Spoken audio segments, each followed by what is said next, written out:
Welcome to a journey into the unknown. Tonight we delve into the eerie world of mysterious radio signals that defy explanation. Hold your breath and turn down the lights as we explore the unexplained. This is the Radio Signals from Nowhere, strange broadcasts from the unknown.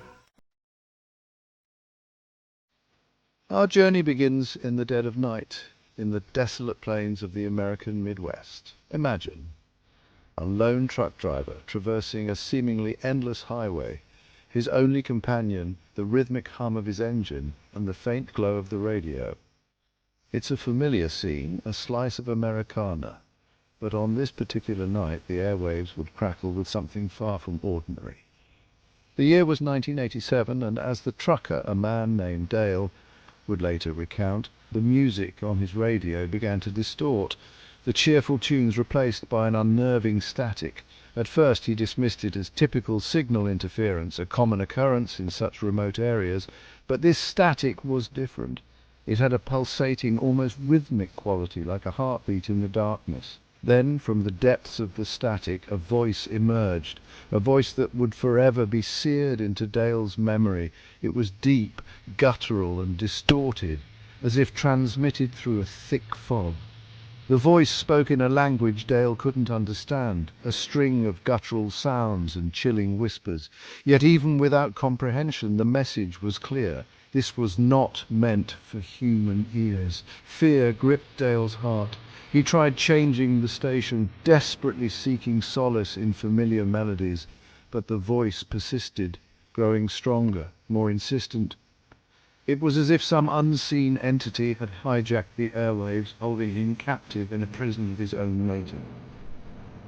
Miles turned into an agonizing crawl as Dale gripped the steering wheel, his knuckles white, his eyes darting nervously towards the radio. The voice continued its relentless broadcast, weaving a tapestry of terror in his mind. He felt a presence in the truck, an unseen passenger shrouded in the darkness, its voice emanating from the speaker, whispering secrets unknown. Finally, as abruptly as it began, the voice ceased. The static faded, replaced by the faint murmur of the radio station he had been listening to earlier.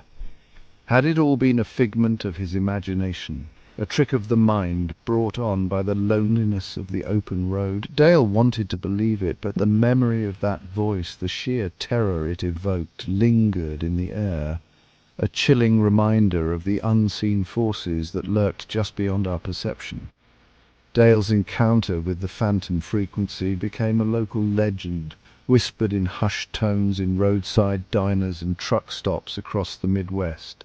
Some dismissed it as a hoax or a case of sleep deprivation playing tricks on a weary traveler. But others, those who had experienced similar unexplained phenomena on the airwaves, knew that there was more to the story, a truth far stranger and more unsettling than anyone could have imagined. Reports surfaced from other drivers, late-night radio enthusiasts and insomniacs who stumbled upon the same frequency, the same chilling voice. Each encounter added another layer to the mystery, fueling speculation and fear in equal measure. Whatever the explanation, the phantom frequency served as a chilling reminder that our understanding of the airwaves, of the very fabric of reality itself, is woefully incomplete. As unsettling as the phantom frequency was, it was but a prelude to our next tale, a story that unfolded not in the desolate landscapes of the Midwest, but in the bustling heart of London. This time the unsettling broadcast wasn't a cacophony of unknown tongues, but a voice eerily familiar, yet undeniably out of place. Picture this: the year is 1992, and London hums with life. The air crackles with the energy of millions, their lives intertwined in the city's vibrant tapestry. But beneath the surface, in the quiet moments between the city's rhythmic pulse, a different story unfolds. A story broadcast not through the bustling streets, but through the airwaves. It began subtly, a change in the usual programming of a local radio station known for its eclectic mix of late-night jazz and easy listening. Listeners, accustomed to the soothing melodies that lulled them to sleep, were caught off guard when a new voice filled their radios. It was a man's voice, smooth and resonant, with a hint of an Irish lilt. He identified himself simply as Sean, and his program, if we could call it that, consisted of rambling monologues, strange anecdotes, and melancholic songs from the bygone era. There was an odd familiarity to his voice, a comforting quality that drew listeners in despite the unusual content. Days turned into weeks, and Sean's broadcasts became a nightly ritual for many, a bizarre comfort in the darkness. He spoke of life, death, and everything in between, his words often cryptic, open to interpretation, yet strangely profound. He seemed to possess an uncanny ability to connect with his listeners, to tap into their deepest fears and desires. But as the weeks turned into months, a chilling realization began to dawn on those who tuned in to Sean's nightly musings. The details he shared, the stories he told, they all pointed to a single, terrifying conclusion: Sean was dead. Listeners began to recognize names and places mentioned in his broadcasts, details that matched unsolved missing person cases and historical events from decades past. It was as if Sean was broadcasting from beyond the grave, his spectral voice reaching out from the ether, trapped in a perpetual loop of his final moments. The police were called in, investigations launched, but every lead turned into a dead end. The source of the broadcast remained a mystery, the equipment untraceable, the voice on the radio a chilling enigma. Sean's broadcast continued for months. Then, just as suddenly as they began, they ceased.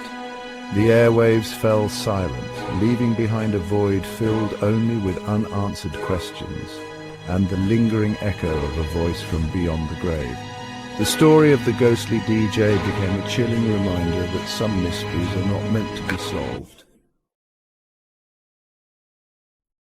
Our final tale takes us to the icy plains of Siberia, where amidst the desolate tundra and unforgiving cold, a different kind of mystery unfolded, a mystery not of voices but of silence, a silence so profound, so absolute, that it whispered of something far more unsettling than any sound. The year is 2000, and the world watches as the new millennium begins, yet far from the celebrations and anxieties of a new era. A group of Russian scientists stationed at a remote outpost in the Siberian wilderness stumble upon a phenomenon that chills them to the bone. Their research, focused on monitoring seismic activity and atmospheric conditions, takes an unexpected turn when their instruments pick up a strange anomaly.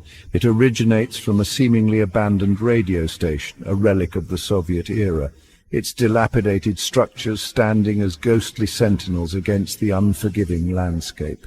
This station, known as UVB-76, had been a source of fascination and speculation for years.